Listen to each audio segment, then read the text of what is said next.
following is a presentation of Main Street Media, your source for news, sports, and information on Main Street in Middle Tennessee.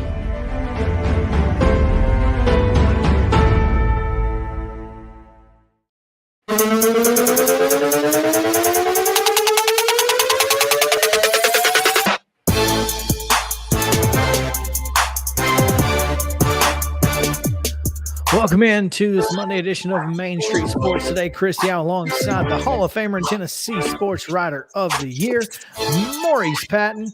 Also, Justin Kulik on the controls. Glad to have you guys with us as well. Mo, it's 2 o'clock. We've been doing this show at 2 o'clock for pretty good while. So my dad, of course, texts me, did you see Memphis got a new softball coach at 2 o'clock? Oh, what happened to their old softball coach? That's a good question. I don't know the answer, but it is interesting because it is their new coach is Stephanie Van Brakel Prothro. Stephanie Van Brakel. I know that name. Why do I know that name? Well, she Tell me why I know that name. She played in Alabama and then married Tyrone Prothro. Oh, wow. Okay.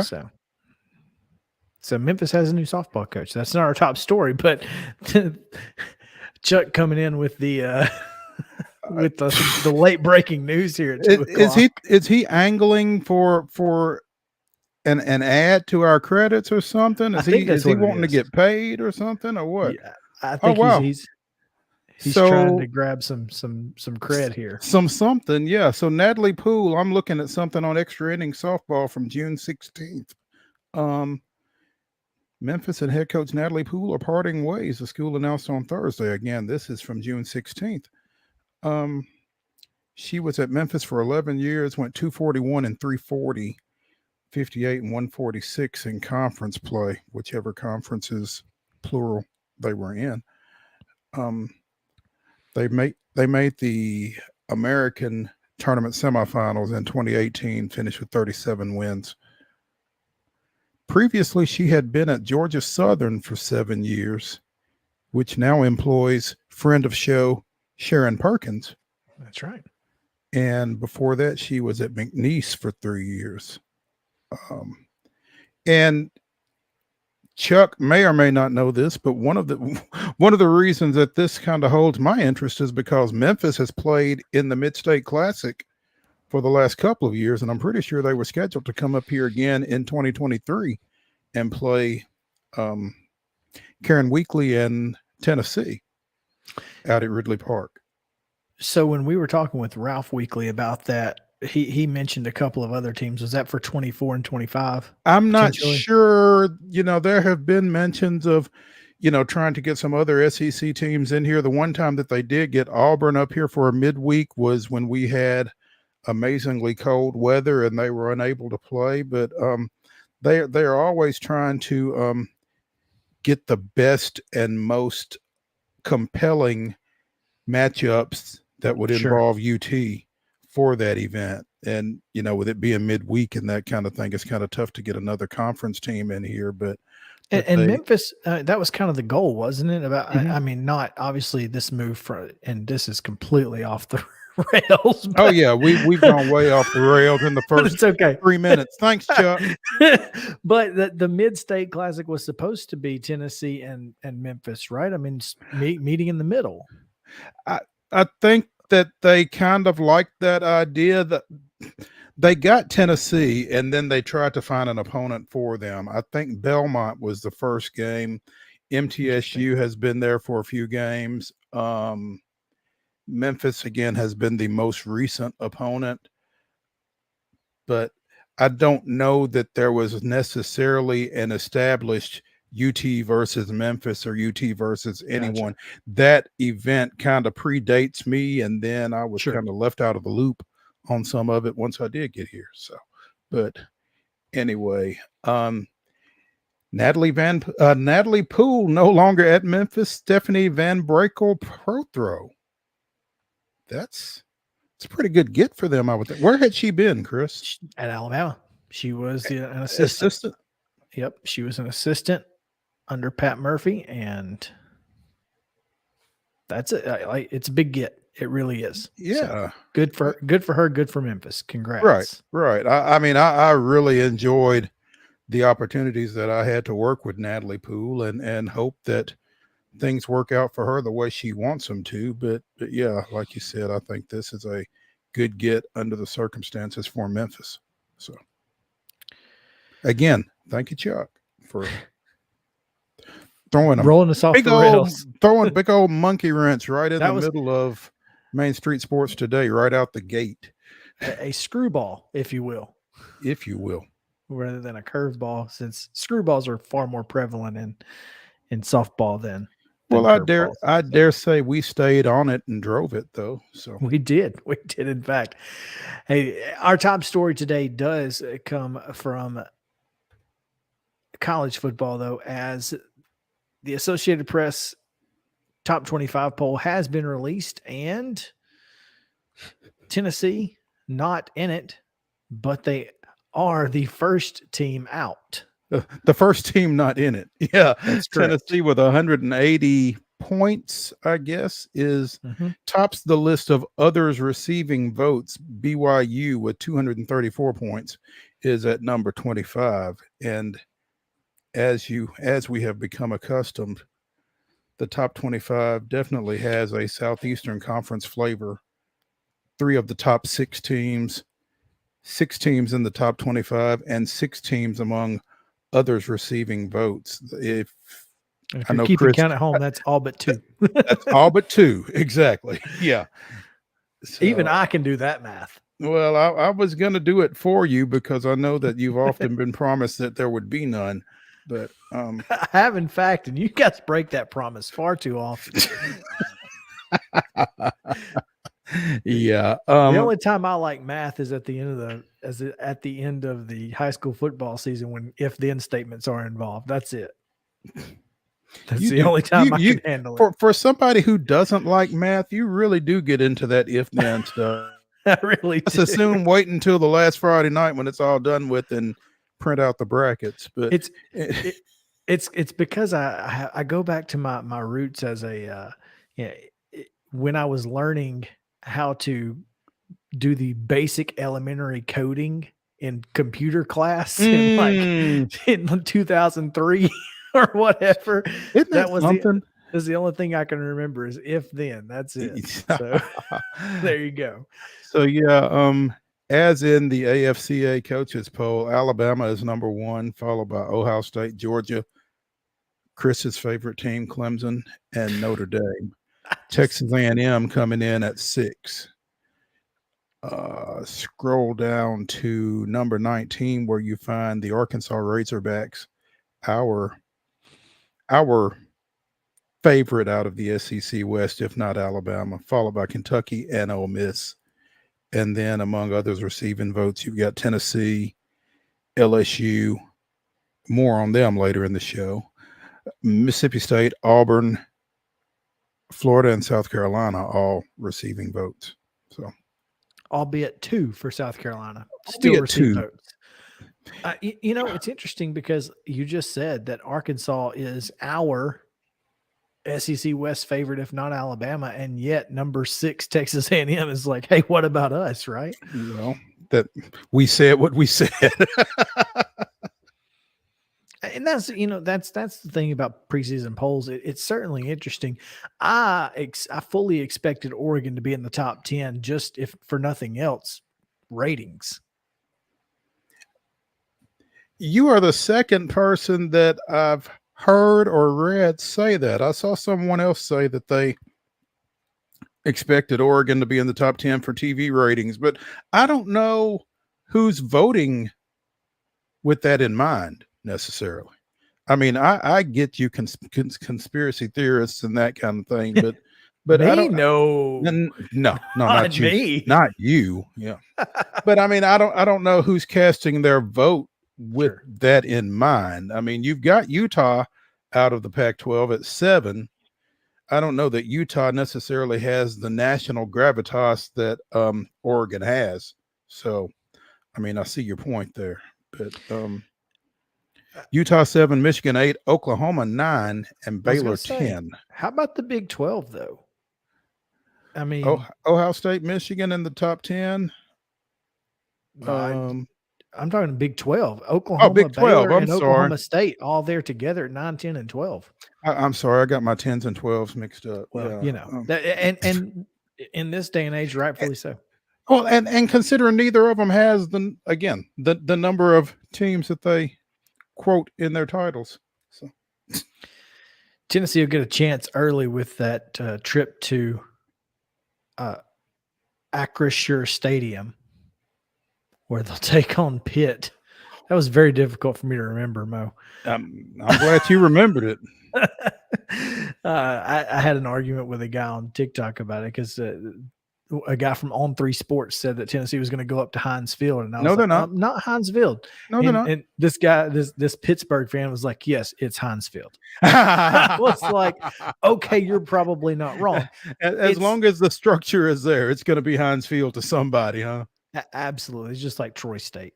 State stays. So Memphis State stays. The Liberty Bowl. The Liberty Bowl. Nobody's going to call it whatever the crap the name of Simmons it is. Bank Liberty Stadium. Not happening. So yes. Sorry, Simmons Bank. All that money you spent. That's how I remember that it's Acrisure, because I had that argument with someone over the weekend. Pittsburgh number 17 in the AP preseason top 25. So yeah, they got a shot at some upward mobility. They do, in fact, have a shot at some upward mobility, and quickly out of the gate.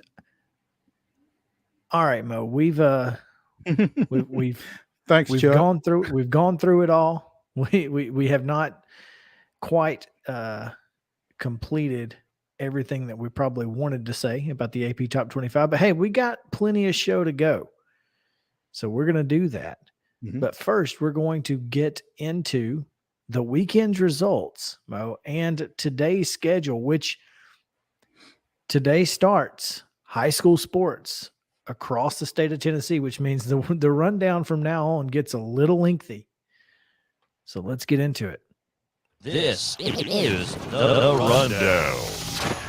The Monday Rundown is brought to you by Zion Christian Academy. ZCA offers a faith-based, Christ-centered education in Murray County.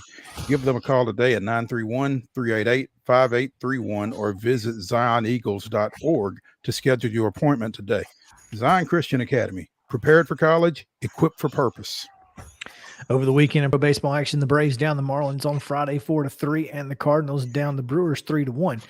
On Saturday, the Braves took a pair from the Finns, 5-2 and 6-2, while the Cubs down the Reds 7-2. It was the Brewers in 10, 3-2 over the Cardinals. Boy, 2 seemed to be a tough number. Deuce is wild, huh? On Sunday, the Braves completed the sweep in Miami with a 3-1 victory over the Marlins, scoring 3 times in the top of the 9th for that victory. The Reds with an 8-5 win over the Cubs, and the Cardinals down the Brewers 6-3. In minor league baseball action of interest locally, the Sounds down Gwinnett 11-2 on Friday, followed by a Stripers 7-6 win on Saturday. And the Stripers 1P got out of town with a 5-3 win on Sunday. In MLS action, it was Minneapolis 2, Nashville 1. Perfect scenario in that minor league action, though. Sounds and Stripers split the series, so I feel good about that as a Braves fan and a Sounds fan. There you go. Speaking of losing scores being equal, Connecticut in WNBA downs Minnesota 90-83. New York beat Atlanta 87-83. And then Washington defeated Indiana 95-, you guessed it, 83. Las Vegas down Seattle 109-100. It was Chicago 82, Phoenix 67, and Dallas a 116-88 winner over the Sparks of LA. High school volleyball action today. East Hickman travels to Hampshire for a 5 o'clock start. It's Mount Pleasant at Marshall County. That one's also at 5:30. FC Boyd Christian is at Zion Christian, also at 5:30. The Webb School is at Rockvale. Columbia Academy makes a short drive down. What is that? Is that Trotwood Trotwood and Hampshire Pike to Columbia Central for a 6 o'clock start. Also at 6 at Summertown at Eagleville. 6 o'clock tonight, Harpeth is at Fairview, Spring Hill at Franklin, Loretto hosts Lawrence County, Siegel is down at Nolensville, Middle Tennessee Christians at Riverdale, that's at 6 o'clock as well, and at 6:30 you can find Green Hill at Stewart's Creek. Also playing, times unannounced, Davidson Academy is at Cane Ridge, Houston County is at Clarksville Academy, Page is at Dixon County, Overton's at Good Pasture, Friendship Christians at Station Camp, and Summit is at Battleground Academy. In girls soccer action at 5 o'clock, First Touch, Friendship Christian at Watertown. At 6 o'clock, you can find Middle Tennessee Christian at Forest, Good Pasture at John Overton, Merrill Hyde at Portland, Murfreesboro Central Magnet at Rockville, and Cascade at Zion Christian. At 7 o'clock, Culleoka's down at Giles County, and Oakland hosts Franklin. Major League Baseball action tonight. The Phillies are at the Great American Ballpark against the Reds at 5:40. At 6:05, the Cubs visit the Nats. At 6:20, the opener of this is 4 games, right? Yeah, I think so. The opener of a 4-game series as the Mets come to Truist Field and take on the Braves. Again, that's a 6:20 start. I'm sure that's on Valley Sports South And at 7:10 tonight, the Dodgers are at the Brewers. And that is your rundown, brought to you by Zion Christian Academy, ZionEagles.org.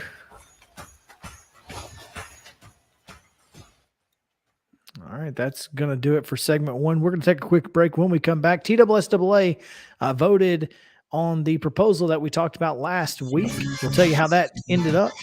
Later in the show, Parrish ALFORD talks Ole Miss. We've got more Big Blue Nation drama and some other stuff from across the college football world, Titans preseason, and much more. Of course, the Braves coming up in the second half. So stick around here on Main Street Sports Today, presented by Mid-Tennessee Bone and Joint. Back after this.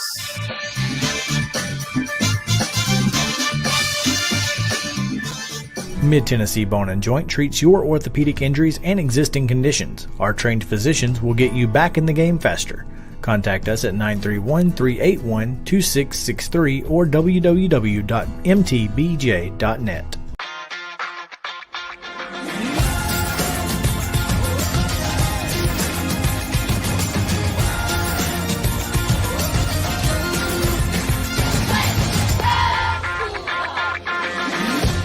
Hey folks, while we take a quick break from the show, I want to tell you about our friends over at Custom Stone Handlers in downtown Columbia.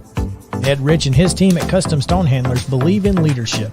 And outside of the military, our greatest leader building platform is sports. Custom Stone Handlers proudly encourages young people to get in the game.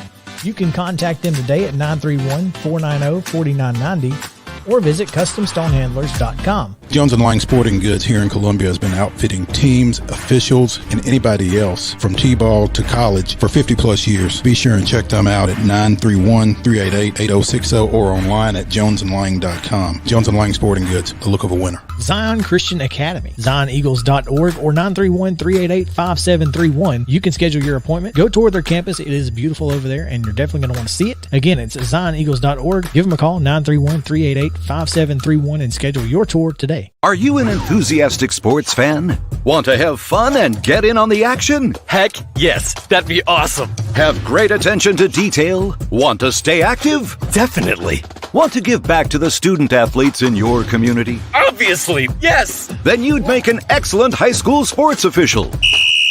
We need more officials in Tennessee.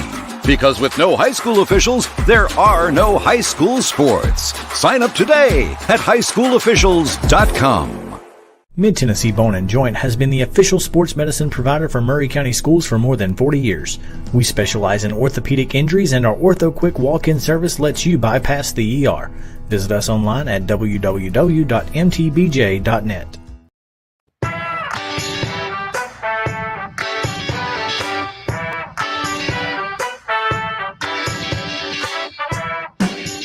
Welcome back in Main Street Sports Today, presented by Mid-Tennessee Bone and Joint. Chris Yow alongside Mo Patton. Glad to be with you here as we are continuing our previews of SEC teams today with Ole Miss and Parrish ALFORD coming at you in the second half. We've also got more on the Braves, more on college football in general, and some Titans coverage firsthand this time from our very own Mo Patton and little TSSAA, because we are, in fact, covering it all from preps to pros. And Mo is doing just that. Matter of fact, he went from pros to preps and back to pros this weekend. Well done. It's a long weekend. That's got to be weird to get your mindset right, to go from watching high school football jamborees at night and then going to cover the Tennessee Titans on a Saturday morning. I just wish there had been a little bit more time in between. I just don't know that I could have done it. I mean, my mind would have just been like, "What? I'm sorry, huh? Where are we? Who are you?" My mind probably was like that for a while Saturday morning, just because it was so early. But it's what we do. So. It's what you posted your story at 1:40 on Saturday morning. I think so. Goodness gracious.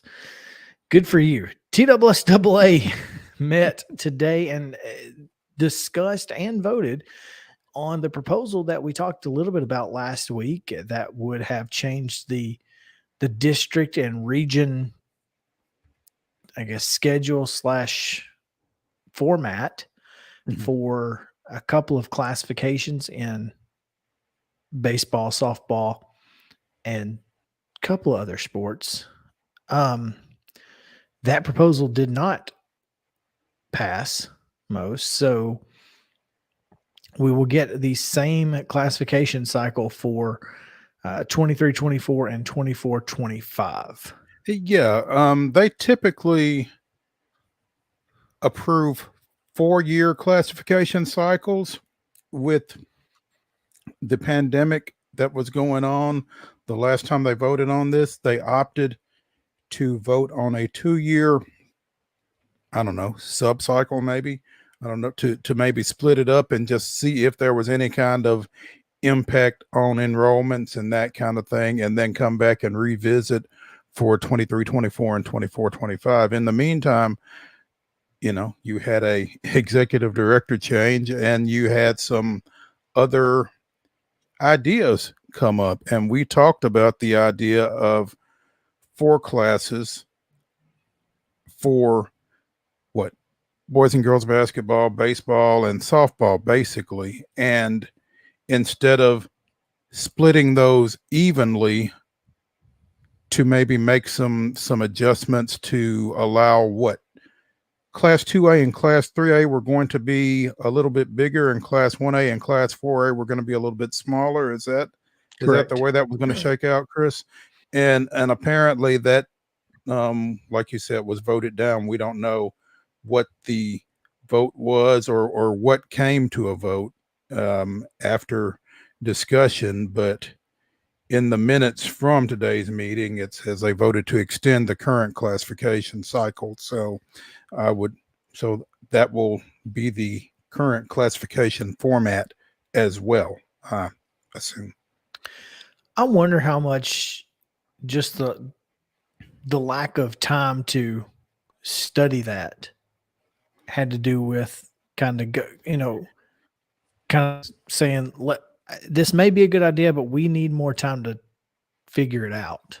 I think that probably did have something to do with it, because when was it that we discussed it? Was it on Wednesday, maybe? Gosh, yeah, I think it was Wednesday last week. I think it was Wednesday that we discussed it, and I still don't know how you came up with it, but there was a YouTube presentation that you came across, and we kind of discussed it a little bit on Wednesday, and then it started to really catch fire publicly on Thursday, I think. And with the meeting today, I don't know that there was a whole lot of time for a whole lot of people to research and digest and that kind of thing. And so maybe discretion was the better part of valor on this. And it's like, let's come back and take a look at this after this shortened classification cycle here, 23-24 and 24-25. So yeah, I don't know that it will necessarily be off the boards, because as you mentioned, I think there's some good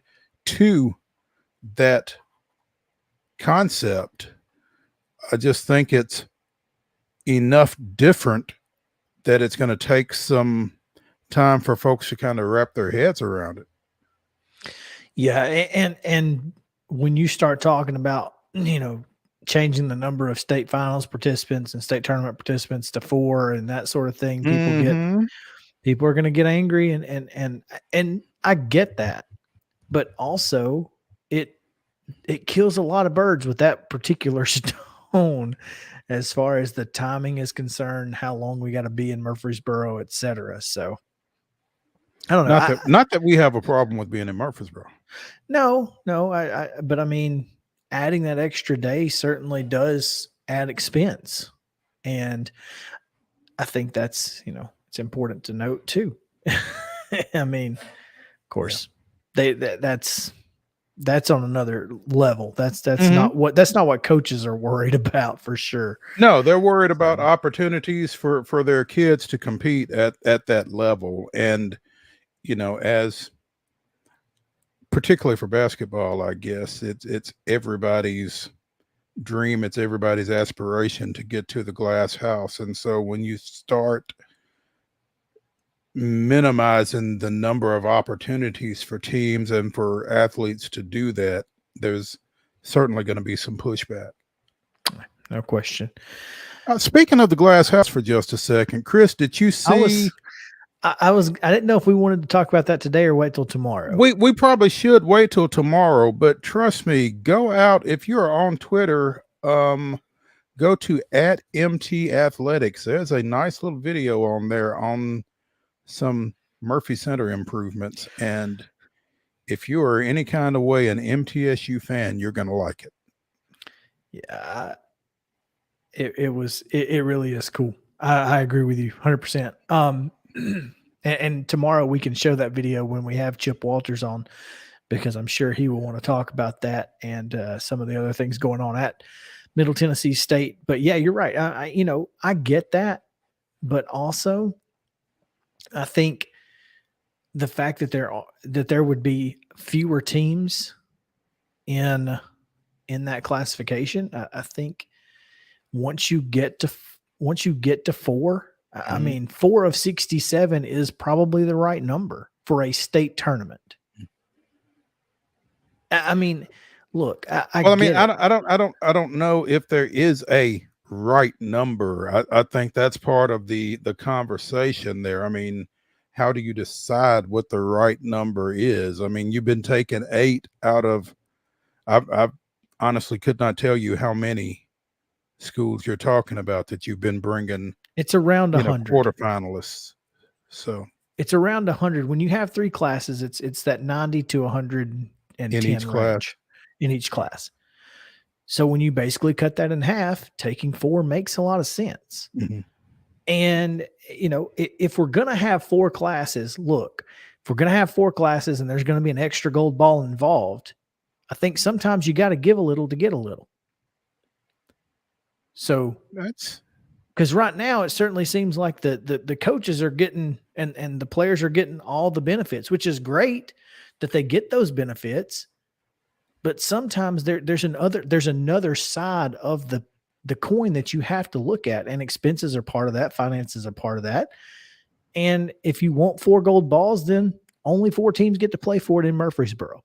You want to get to Murfreesboro? Don't lose in the region finals. Be one of those 4 teams. Yeah. Okay. You're not wrong. I'm just saying that's not going to go down so well with a lot of people, but sure. I don't disagree with you.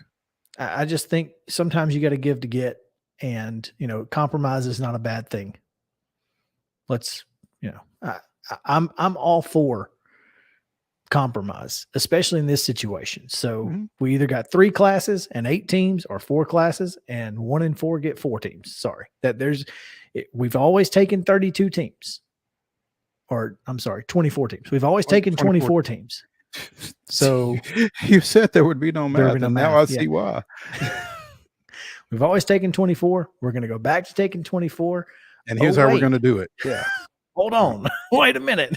So anyway, I get it, but it's certainly great to talk about. And I think, I think the TSSAA is at least trying to make it work for everybody involved. The TSSAA is doing their part to create a compromisable option. So I commend them for that. Right. They get a lot of hate. And sometimes deserved and sometimes not. I wish we had bells. The dings. So I understand. All right. Among other things. Yeah. Yeah. let's take a break, Mo, and we will talk about some other college football stuff coming up, but still more drama in Big Blue Nation, Mo, and it's not getting any better. So stick around. You sound like you thought it would. Maybe I was just, I don't know. Yeah, I'm not mad about it. Let them eat themselves. Come back after this. We'll tell you what's going on up in Kentucky on Main Street Sports Today, presented by Mid-Tennessee Bone and Joint. Mid-Tennessee Bone and Joint treats your orthopedic injuries and existing conditions. Our trained physicians will get you back in the game faster. Contact us at 931-381-2663 or www.mtbj.net.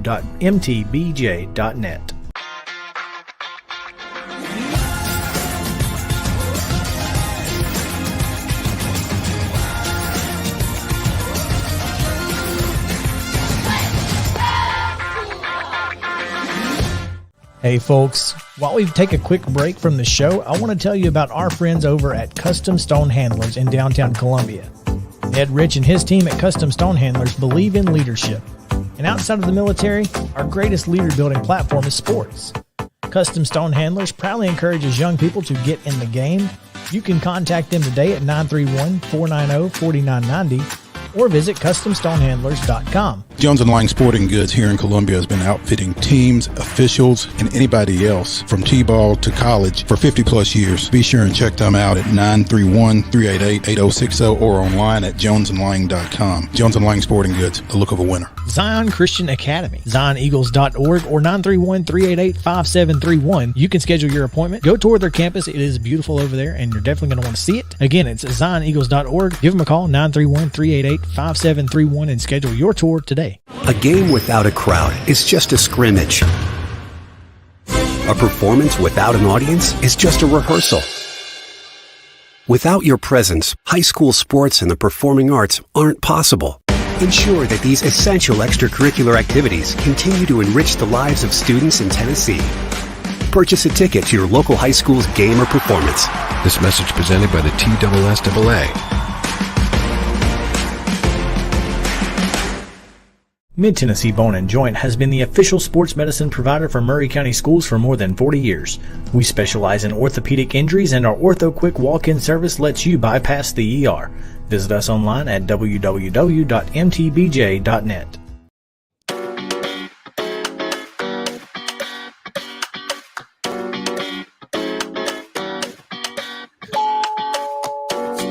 Welcome back in Main Street Sports Today, presented by Mid-Tennessee Bone and Joint. Chris Yalmo, Patton here. Glad to have you with us as we continue our Monday show, getting you ready for the week all week long. It's the first week of high school football action, and Thursday's show is going to be jam-packed full of high school coverage. So make sure that you are tuned in and ready to go, because Thursday is going to be a heck of a show. We've got we're going to try to jam in a coach. We're going to get Neil Price, voice of the Mississippi State Bulldogs, to talk with us. We're going to try to get Jeff Him squeezed in there. It's going to be a lot to get into. So Thursday is going to be a jam-packed show. And of course, you know that high school sports is what we do, even if it isn't all we do. Isn't that right, Mo? Absolutely. It's definitely what we do. And this weekend, it wasn't all I did. So there you go. There you go. And this weekend was not a great weekend for leadership in Lexington, Kentucky. No. I don't know what I don't know why you would continue to let this fester and get more media coverage by making any additional tweets if you are the athletic department's leadership in Kentucky, but that didn't stop them. And no, it did not. And, Mitch Barnhart, the athletics director at the University of Kentucky, I kind of had the opportunity to deal with him a little bit when he was on the athletic department staff at the University of Tennessee, and I was covering them in another lifetime. But he doesn't have many missteps, but when he does it big, apparently, because after John Calipari's We're a Basketball School and Mark Stoops' 4 straight 10-win seasons, and Calipari trying to walk it back, the thing had almost quieted down. Just about. And then Mitch comes running in and says, and another thing, and then, and not just saying another thing, but pointing his finger in the face of media. Because why? Who else would you point the finger in the middle of? In Nick Roush at Roush KSR, I think that's Kentucky Sports Radio. It is. Mitch Barnhart blames the media and, quote, the world we're living in, close quote, for the latest Kentucky controversy. Quote, you look to create stories and it becomes the fact, close quote. I mean, it's didn't bad. say anything. It's bad and it's wrong. I mean, yeah. Is he blaming the media for John Calipari? Is he blaming them? Because nobody even asked John Calipari anything for him to say. We're a basketball school. That was him answering a question, but he's the one who went off on that tangent. He's the one that said that. So I mean, I don't know how this is the media's fault for reporting it. What? What were you supposed to do? And here's the thing: is Channel 18 in Lexington tried to they tried to kind of fix it on the back end. I mean, they were like, hey, before these quotes get taken out of context, here's the context of the conversation. And I'm like, it doesn't matter what the context of the conversation is. He said, we're a basketball school and I hope they win 10 games. And that's great, but we're a basketball school. And Mark Stoops said, ho, wait a minute. We actually play in the Southeastern Conference, the best football conference in the country, just FYI. And I'll tell you, I don't know if you saw it or not, but Rick Bozich, who wrote for the Louisville Courier-Journal years ago and now works for one of the TV stations, WDRB in Louisville, had what I thought was a great piece. Again, I think it was on Friday.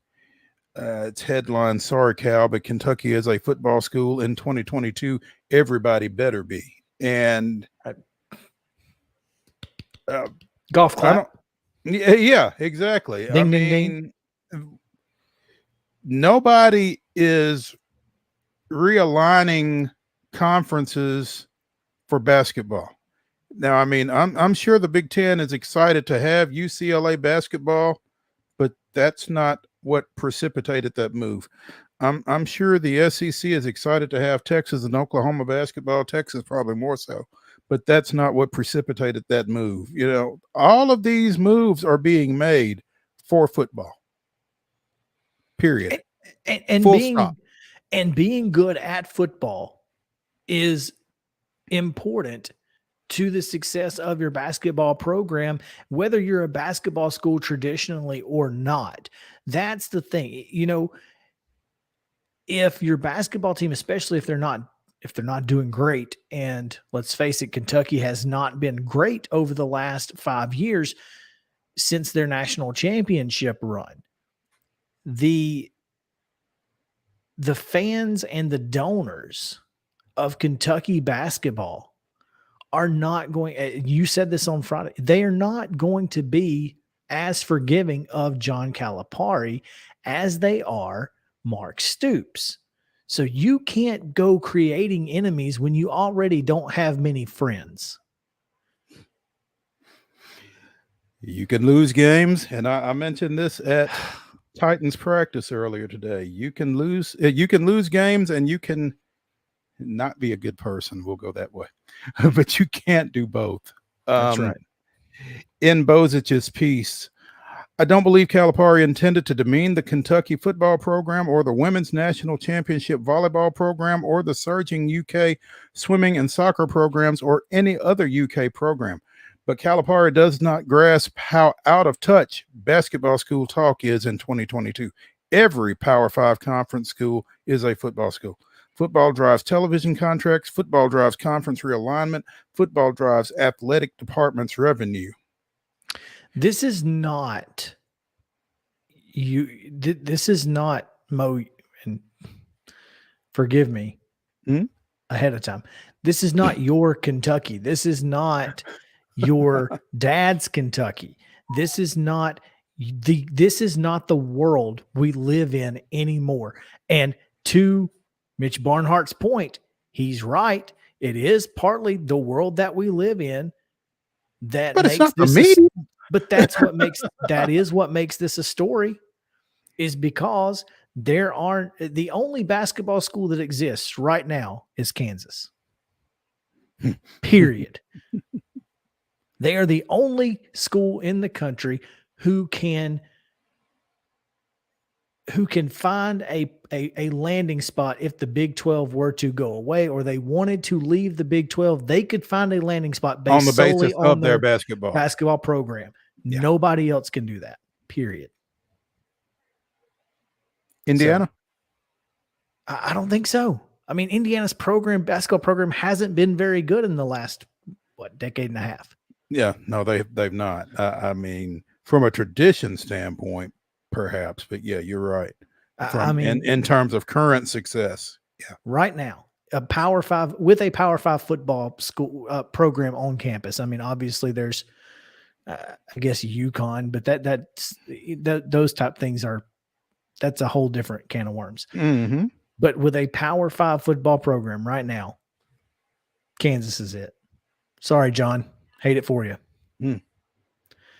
That's a look. I don't think there's any drama. I don't think Kentucky fans have anything to worry about. I think this is going to go away. This is just off-season talk. As soon as Mark Stoops wins a couple of football games, things are going to be happy. Cal's been recruiting his butt off, and he's got a great class coming in for this season. So, that Gonzaga contest is going to be huge. He already stuck his foot in his mouth about playing at Gonzaga. We know we don't play in 6,000 seat arenas, et cetera, et cetera. So, he's had a tough off season, but once we get to football and that kind of goes away and then basketball season starts up, he'll be just fine. He's just got to win some basketball games. I am going to say this though. John Calipari could keep himself out of a lot of trouble if he adhered to the coach speak that you get from so many guys. But I'm glad he doesn't. He doesn't. And he gets himself into some situations as a result. But he's an original, man. And I'll give him that. And when you speak without necessarily considering the consequences of what you say, every now and then you're going to land in one of these. And that's okay. Again, it really is. I mean, it's because okay. When it's all said and done, I mean, again, considering everything, I don't know that he was necessarily wrong. I mean, when you do think of the University of Kentucky athletically, you think basketball first. Especially if you're Tennessee, because their football team ain't done very much against the Big Orange lately either. Hey, the basketball team hadn't either. I mean, Tennessee's holding their own with them, but yeah. Yeah, you're right. Historically speaking, you think Kentucky basketball. Sure. Over the last little bit, the football team has certainly made an impact. Like you said, the Battle of I-75 still leans south, though. So. No question there. Don't worry, Kentucky fans. You're going to be just fine. Everything's fine. Remain calm. All is well. Yeah, it's talking season, folks, and that's all we're doing. Before we get out of here and take a quick break, a couple of things. Tennessee's football team just landed a 4-star commitment cornerback who was projected to go to Texas. So who's the real UT today? And and speaking of recruits, Kirby Smart at SEC Media Day said, "Hey, we gotta stop these neutral site games because Georgia and Florida, we need to go to home and home because they're not letting us recruits to neutral site games." Well, that rule has been lifted. Georgia and Florida will now be able to host recruits at the world's largest football game in Jacksonville. Yeah, because you can't call it that other thing, can you? Somebody can. I don't know why I can't. Who can't? I don't know. I was They wondering can't. Yeah, the world's largest outdoor cocktail party. There you go. And Now, so that's a big deal. That is a big deal. Now, was there a rule against neutral site recruit hosting, or was there a rule against Georgia? Is it an NCAA rule? Is it an SEC rule? What is it? I think it's an SEC rule where they were trying to keep folks from taking them to the Georgia Dome, or and I'm curious if Texas A&M or Arkansas at Jerry's World is affected by this. But whatever the rule, whoever's rule it was, is no longer. So. Well, is it just for this Jacksonville game, or is it across, like you said? So where it was reported was a Georgia website, so that's all they were concerned with, and I didn't do a whole lot more investigation because it really was affected by this was caused by Kirby Smart's comments at SEC Media Day. Sure. So I did not do a whole lot of digging into it, but I think it's good for the game when you can get kids at those big non off campus games. It's probably a little more difficult to wrangle them off campus than it is on campus, and perhaps that had something to do with the rule. But nonetheless, they'll be able to be at the games. So there you go. I'm interested to see, like you said, where this goes from here in terms of, the like the Peach Bowl Kickoff Classic, that kind of the Chick-fil-A Kickoff Classic, the Jerry's World Games, that kind of thing. So from Palmer, THOMBS, and I have no one to point to. Toombs. Maybe. Palmer Toombs. It's just one O, so I don't know. It says that Georgia will be able to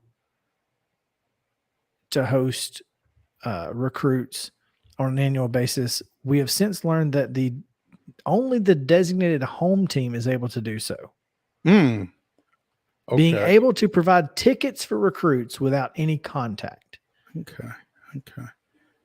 And they alternate, obviously. Correct. Okay. So Georgia is exercising its right to provide tickets for the first time as a designated home team in 2022.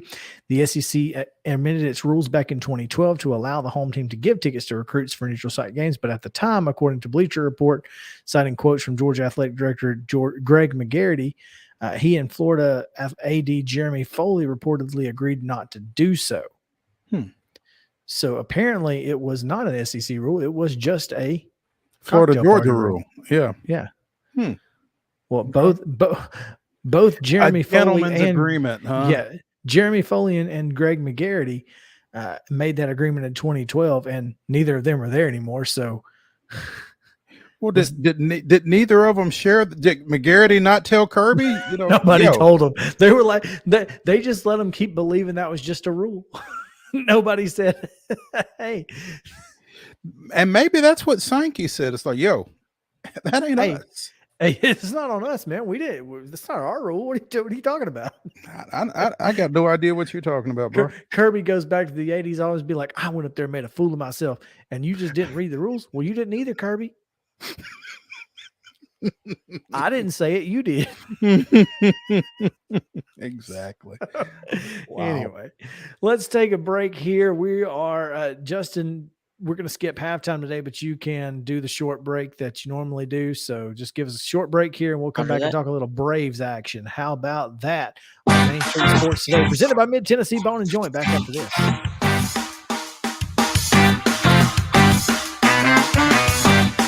Hi, this is Melissa Hoisington, Regional Crisis Director from Volunteer Behavioral Health. Disasters can affect everything in your life, including your emotional health. Help is available during these uncertain times. The Tennessee Recovery Project is a free, supportive resource for adults and children who have experienced the effects of natural or human-caused disasters. Specialists are available for counseling by phone or in person. For free, confidential service, please call 833-954-2424. The hotline is open 7 days a week, 7 a.m. to 9 p.m. Move forward with the help from the Tennessee Recovery Project. This is Eric Berner with Rockcastle Wealth Advisors. I help people in the pursuit of making their money live as long as they do. People hire me because I use a customized, individualized, and personal approach for the person I'm working with. Everyone's situation is different.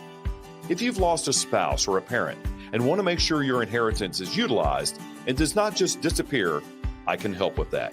Call me at 615-235-1058 or email Eric at rockcastlewealth.com.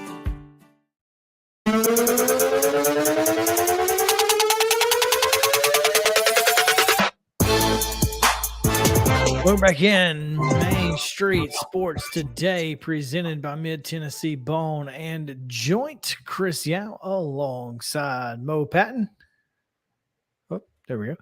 And Mo, the Atlanta Braves had a pretty good weekend. The Atlanta Braves did what they were supposed to do. Now, the fact that they did it with Ian Anderson, Kyle Muller, and Bryce Elder may have made it a little bit less what they were supposed to do, but they went to Miami and they swept.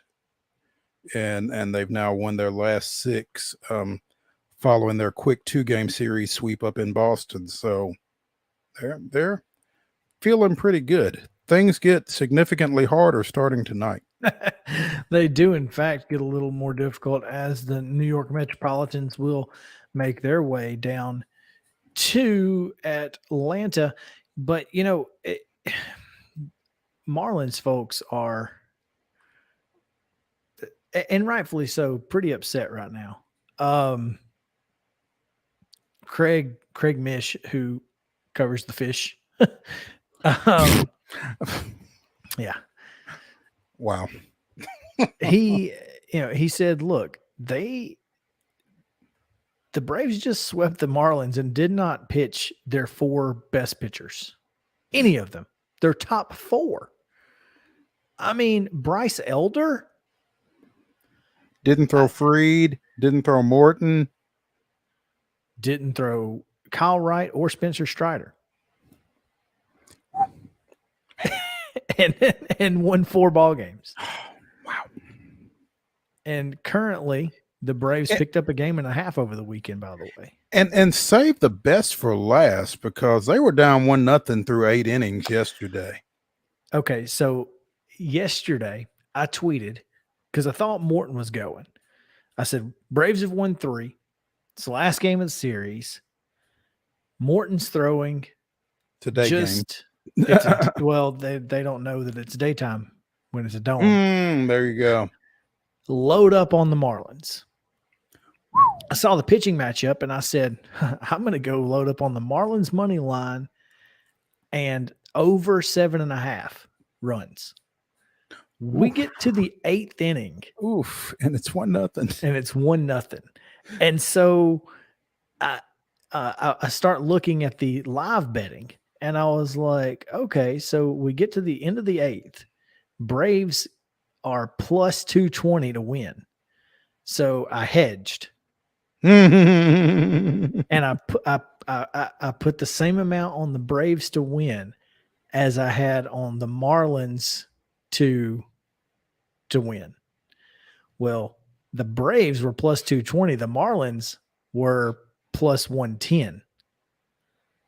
So I cashed out at I won $2 over what I bet. I had $2 extra. So I cashed out that because I was like, Braves are going to win this thing. The Braves are winning this game. So I cashed that out, made my $2, put that money on the Braves money line at plus 220, and then won that. So I ended up winning like $45 after the $10 that I put on the parlay. Obviously didn't hit because we didn't get over 7.5, and the Marlins didn't win. All right. But I over what I had, yeah, I ended up winning about $45 because I've had faith. Once we got to I was like, I don't know why, but I just feel like the Braves are going to win this thing. And then Mike hits the homer, and I was like, maybe we go to extra innings. We do get over 7.5, and the Marlins win, and I win all of it. But it didn't happen. Braves won. I won. It was a great day. There you go. And that's why you don't have players on teams that your team has to play against in fantasy. On your fantasy. Ain't that the truth? There you go. Yeah, I was not I was winning so big in my fantasy. I didn't care what happened. Yeah. ESPN Analytics said the Braves are going to win tonight. 58% chance over Carlos Carrasco, while Spencer Strider goes to the bump. Carrasco 13-4 on the year with a 3.76 ERA, 1.28 WHIP, has 123 strikeouts in 124 innings. That's not quite as good as Strider, who is 6-4 on the year, 3.11 and 105, while he has struck out 138 in just 89 2/3. That's obscene. 138 strikeouts in less than 90 innings. And that's unbelievable for, for such a young pitcher. And the thing, and we've kind of talked about it a little bit, as for as many strikeouts as he has, he's shown an ability to get you through 6 and into 7 and that kind of thing. He's really efficient for a strikeout pitcher. And I don't know how that works. You're right. He does, especially for someone who has 34 walks in those 89 innings. I mean, it's like he's able to get a lot of ground balls and double plays when necessary. And that's a big part of it. Yeah. I'm looking at, tell me how this works, Mo, because I'm very confused. Pete Alonso, 29 home runs. Austin Riley, 30. Alonso's average, 281. Riley's average, 292. So Austin Riley, pretty darn good, right? Pete Alonso has 97 RBIs to Riley's 74. With fewer homers and a lower batting average. I think the Mets do a better job of just getting on base. And we saw it, unfortunately, in the series at Citi Field to start off this 3-city road trip that the Braves are just coming off of. I mean, they get guys on base. They do little things. They are pesky. I mean, you and I talked about it. Their lineup doesn't overwhelm you.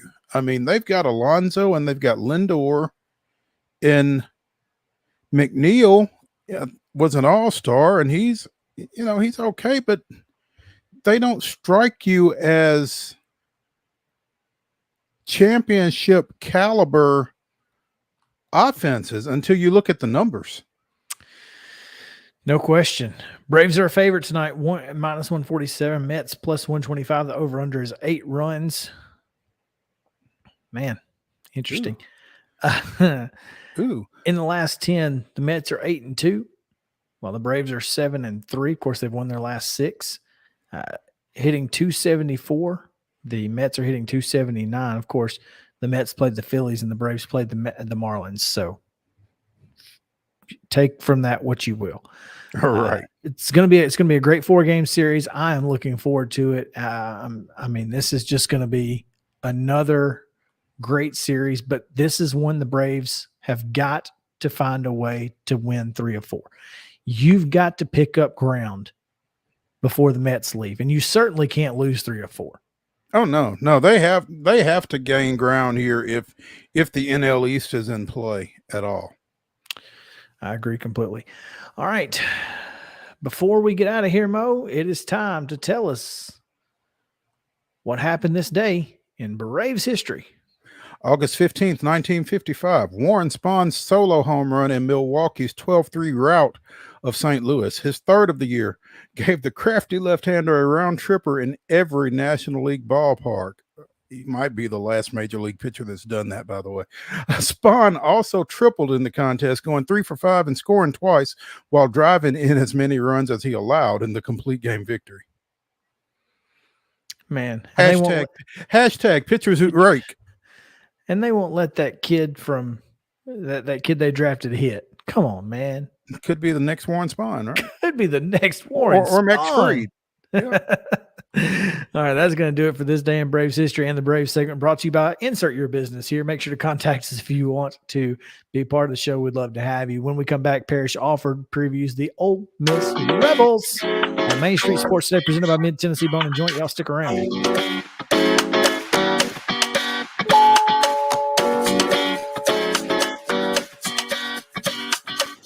Mid-Tennessee Bone and Joint treats your orthopedic injuries and existing conditions. Our trained physicians will get you back in the game faster. Contact us at 931-381-2663 or www.mtbj.net.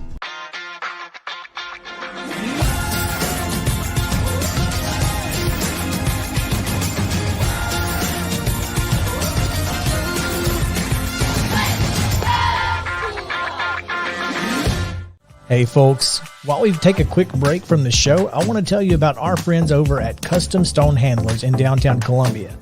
Ed Rich and his team at Custom Stone Handlers believe in leadership. And outside of the military, our greatest leader building platform is sports.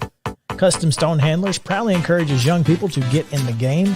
You can contact them today at 931-490-4990 or visit CustomStonehandlers.com. Jones & Lang Sporting Goods here in Columbia has been outfitting teams, officials, and anybody else from T-ball to college for 50-plus years. Be sure and check them out at 931-388-8060 or online at jonesandlang.com. Jones & Lang Sporting Goods, the look of a winner. Zion Christian Academy, ZionEagles.org or 931-388-5731. You can schedule your appointment. Go tour their campus. It is beautiful over there, and you're definitely going to want to see it. Again, it's ZionEagles.org. Give them a call, 931-388-5731, and schedule your tour today. Are you an enthusiastic sports fan? Want to have fun and get in on the action? Heck yes, that'd be awesome. Have great attention to detail? Want to stay active? Definitely.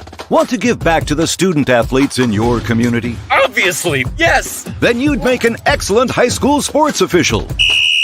We need more officials in Tennessee, because with no high school officials, there are no high school sports. Sign up today at highschoolofficials.com. Mid-Tennessee Bone and Joint has been the official sports medicine provider for Murray County Schools for more than 40 years. We specialize in orthopedic injuries, and our Ortho Quick walk-in service lets you bypass the ER. Visit us online at www.mtbj.net.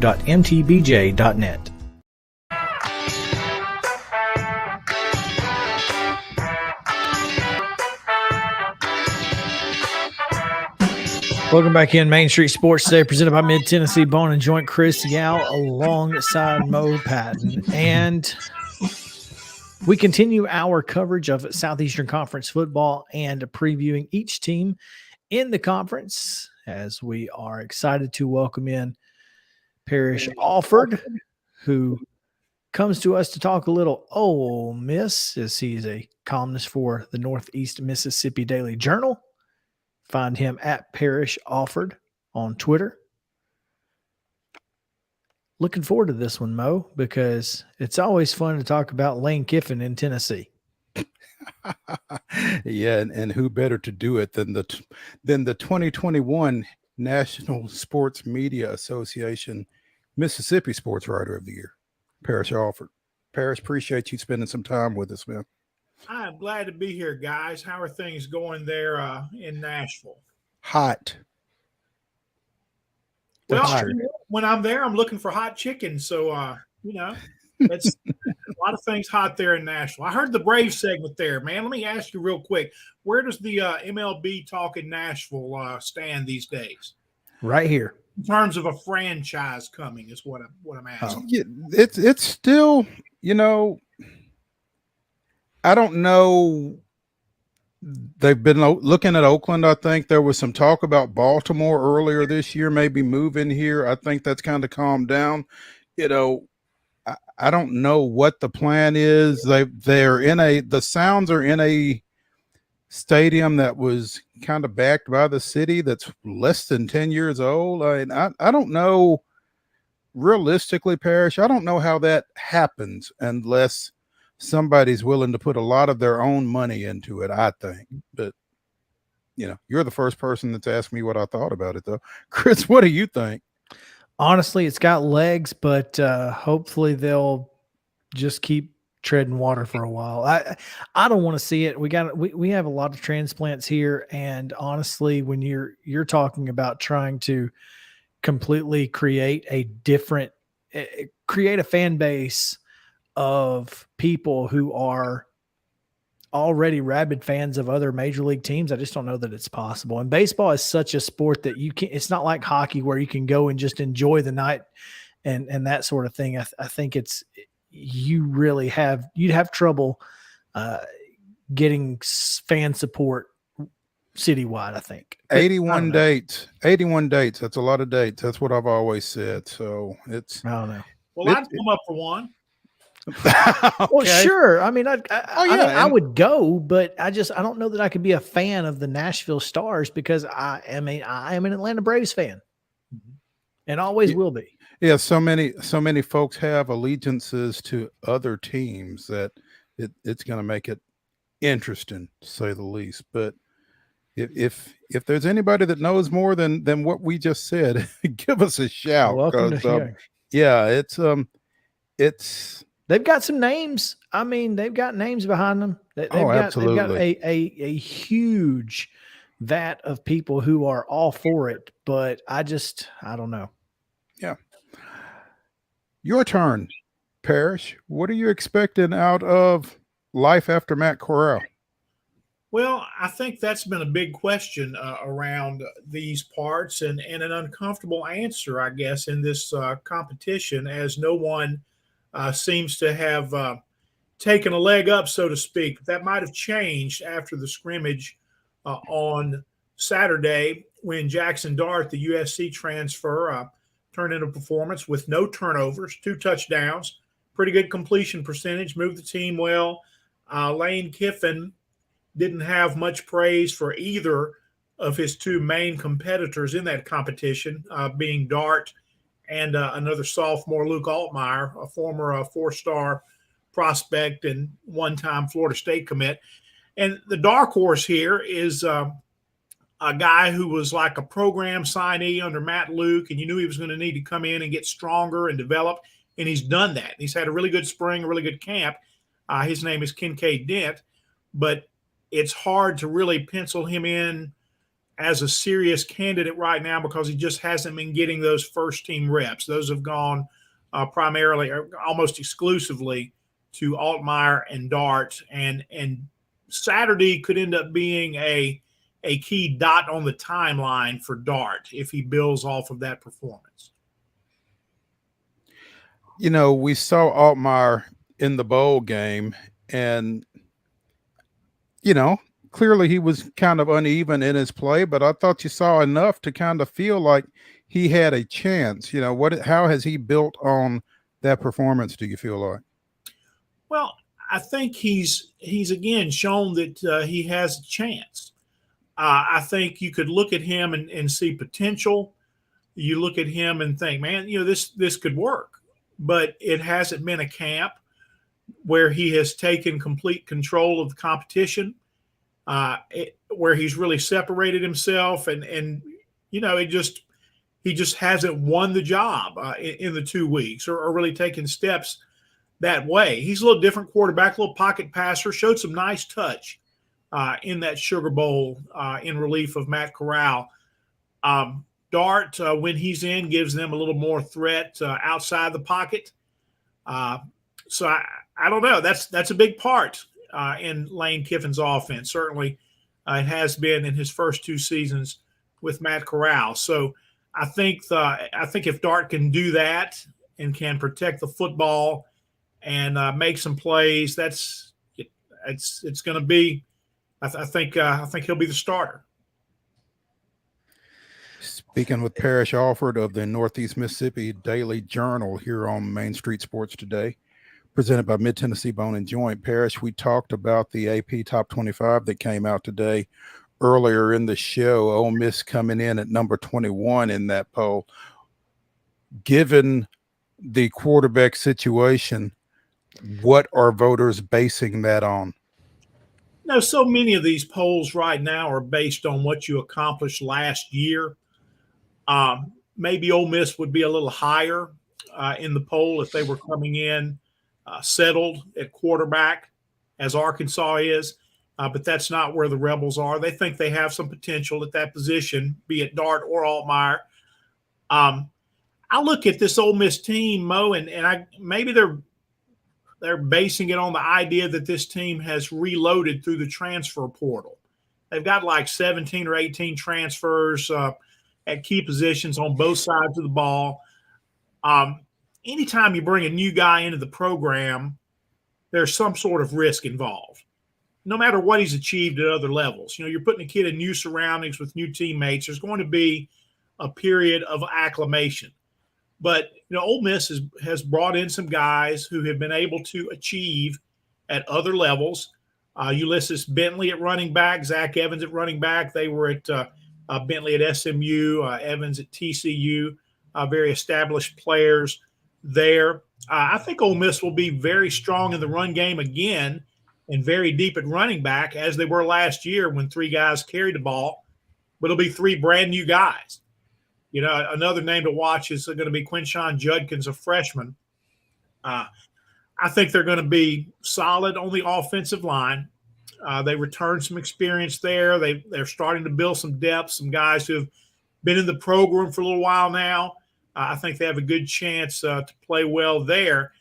And if they can run the ball, and that's a big part of Lane Kiffin's offense, that's going to open up a world of opportunities. So we'll see. But that might be what the voters are looking at, the idea that Kiffin was able to hit so many needs in the transfer portal. I think a lot of people, Mo, are still trying to get a read on exactly what that means. Maybe Ole Miss will be a good test case for that transfer portal theory this season. Yeah, I certainly think so. When you're talking about quarterbacks and needing to fill a role at quarterback, there's not many coaches better to do that or better equipped than Lane Kiffin. He really is a kind of plug and play guy because of his ability to coach quarterbacks. And it certainly doesn't help when you've got 3,000 yards coming back in the backfield between those two, Zach Evans and Ulysses Bentley from last season. So look, this is an offense that not only has great skill players in the backfield, but up front, you're talking about guys like Nick Broker and Caleb Warren. And of course, again, in the transfer portal from Western Kentucky, Mason Brooks. This is a team that has the ability to be really good up front on offense. And that's where it starts. Yeah, and again, you know, if those guys come in and produce, and look, some of them are playing at different levels now. If they come in and meet those expectations, then yes, I think we'll look back and say Lane Kiffin was a transfer portal genius, portal king. You know, he put that out himself on social media. If he's able to get these guys to produce in that way, I don't think the offense will miss too much of a beat. Now, you don't pull out a leader like Matt Corral and not feel it. Matt Corral was just such a guy that rallied the players around him. I mean, they really, you know, played hard for him because they saw how hard he played for them, sticking his body in there against linebackers, running physical. It's going to be hard to replace that. But look, it's college football. You have transition all the time. If you get Dart or Altmaier to come in and perform, protect the football, move the chains, I think this is going to be a really good offense. I think, look, I do believe there's going to be a period of acclimation for these transfers, but I think you're going to see them perform. I think the running backs are going to be good. A lot of transfers on defense as well, but they're really building up some depth there on the defensive line, got some experience. I think they have a chance to be good. 21 is probably a good spot for them right now. Yeah, and conversely, as I was saying, the offensive line got at least one good pro prospect at the tackle position and another one that's, again, like you said, transferred from the group of 5 from Western Kentucky, but could still be ready-made for that position. But on the other side, the front 7 or front 6 in this instance for Ole Miss, who runs a 4-2-5. But, obviously you lose Sam Williams, but Cedric Johnson's still there. Again, transfers, you just have to hope that Kari Coleman and Jared Ivey are able to fill those roles. But this defense should still be pretty good when you look at what they have coming back. Yeah, I think they're going to be strong on the interior as well with KD Hill and the experience that he brings at that position. And they've got so many. They hit the secondary so hard in recruiting for a couple of years. They got a lot of young guys back there and new names, different names that will be contributing. One DeAndre Prince at a cornerback, who was in the program with Ole Miss, under Matt Luke, and then went to junior college and is back, very athletic there. AJ Finley coming back among the safeties, just a lot of experience there. And this was a unit that was really playing well the second half of last season. They kind of went through a philosophy change after that Arkansas game, 52-51, if people were keeping up with the Rebels last year. That just up and down the field, both of those teams, no defense in that game. After that game, Ole Miss became more aggressive, more attacking, really made better use of Sam Williams in that game. So you mentioned Cedric Johnson. Yes, he's a guy that makes some plays behind the line of scrimmage. Be more attention on him this year. He was kind of that guy who you forgot about him because you had Sam Williams on the other side. There will be more, responsibility. I don't want to use the word pressure right now in August. Let him see if he decides that for himself later on. But, no Sam Williams on the other side to help out this year. But, again, I think you'll see him take a step in that defense. So they'll have a chance to be good. Parrish, you were mentioned in the secondary and the way Ole Miss's coaching staff has hit that hard in their recruiting efforts.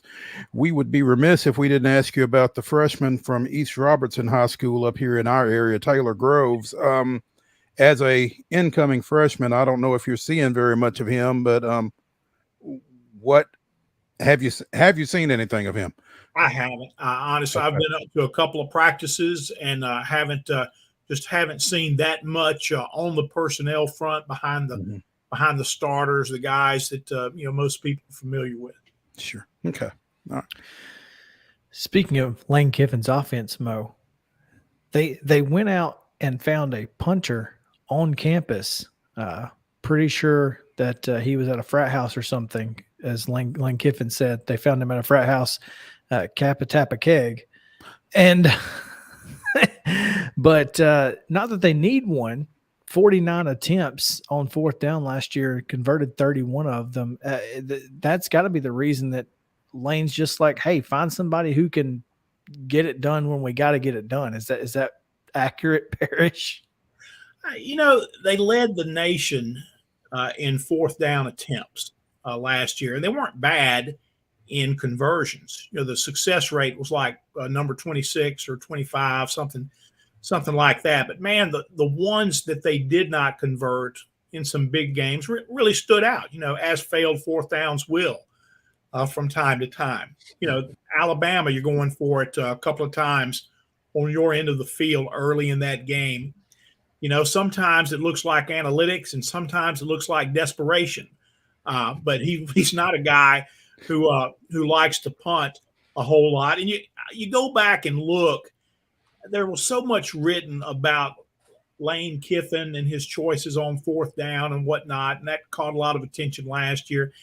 He told Ole Miss people about it in his introductory press conference. He said, "I'm going to rely on analytics, and sometimes that's not going to look good, and you're gonna boo me." And and I'm paraphrasing all that, but that was part of his message on his opening day, so to speak. And it really kind of stood out last year in that Alabama game. But he is aggressive on fourth downs, and lots of times it does pay off. And there was a sequence 2020 with Elijah Moore where they had the ball in the red zone trying to punch it in somewhere around the 20. And they had 3 plays that were basically non-productive. And they took Elijah Moore from slot receiver or the edge, wherever they would use him, and lined him up in the backfield at running back. And all of a sudden, this guy's blocked and that guy's blocked, and you've got a matchup that you want in the middle of the field, and it's a well-designed play on fourth down and greatly executed, and they're in the end zone. So, he goes for it on fourth downs quite a bit, more than what a lot of coaches might be comfortable with. But sometimes you get a play like that. Sometimes you do. Parrish Alford joining us here, talking a little Ole Miss action here, and so excited for this Ole Miss football team because, again, they're fun to watch. If nothing else, they're fun to watch because Lane Kiffin's going to make sure they're fun to watch. So looking forward to it, and we appreciate your time, Parrish, for coming on at such short notice and helping us out. Guys, thanks a lot.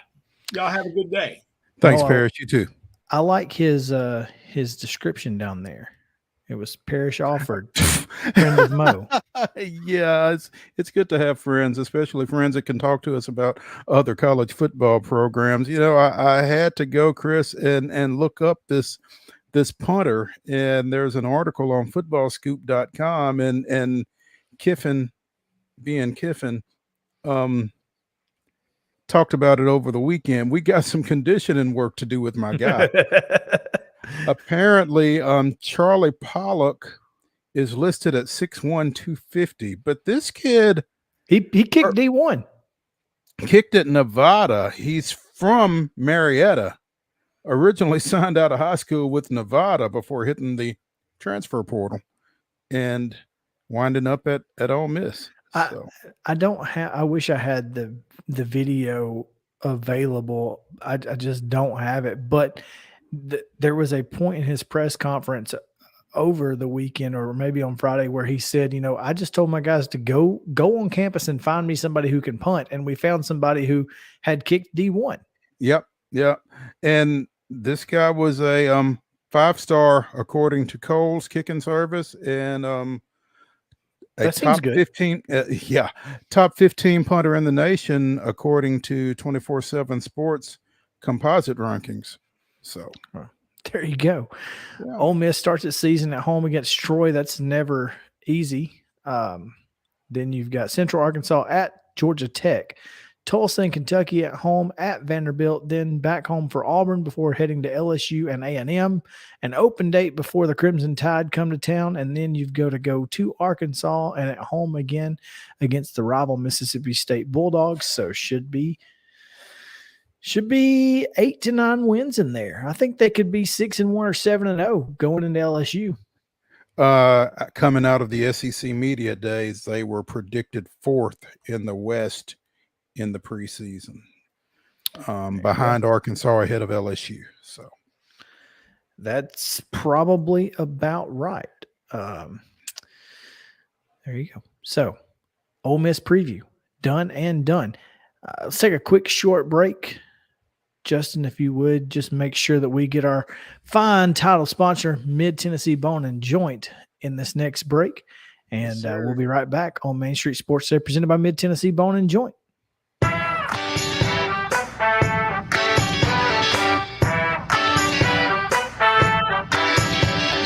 Mid-Tennessee Bone and Joint treats your orthopedic injuries and existing conditions. Our trained physicians will get you back in the game faster. Contact us at 931-381-2663 or www.mtbj.net. This is attorney Bart Durham, and this is me. I'm Aaliyah. Keeping in good physical condition is really important to me. But when I had a wreck with a tractor-trailer truck that hurt my legs so bad I couldn't work for almost a year, I knew I needed a lawyer that understood tractor-trailer cases. So I called Bart. Bart gets millions of dollars for his clients every year. At Bart Durham Injury Law, we've handled hundreds of tractor-trailer cases. My dad and I want to help. Give us a call at 615-242-9000.